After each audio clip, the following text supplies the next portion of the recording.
आणि आता बातमी नांदेडमधून आहे। नांदेड उत्तर विधानसभा मतदारसंघात महायुतीचा कलगीतुरा रंगलेला आहे।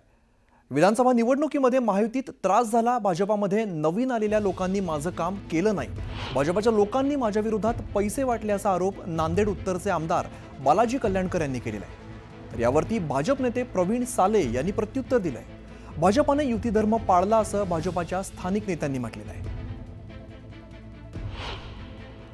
आपल्याला काय महायुतीमध्ये त्रास झाला हे तुम्हाला माहित आहे सगळ्याला। मला सगळ्यात जास्त त्रास झाला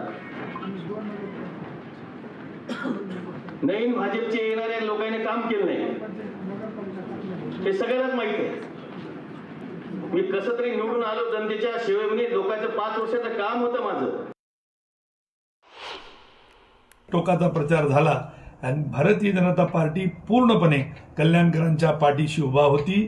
आमच्या पक्षाचा उमेदवार नसताना देखील उत्तर आणि दक्षिणमध्ये, आणि याचं प्रमाण एकच आहे, दक्षिणमध्ये दिलेला शिवसेनेचा उमेदवार नौका होता, पण तो कडवट शिवसैनिक आहे, निष्ठावान शिवसैनिक आहे आणि भाजपने त्याच्या पाठीशी उभारलं पाहिजे म्हणून आम्ही त्याला निवडून आणलं। आणि आता कोल्हापूरला जाऊ।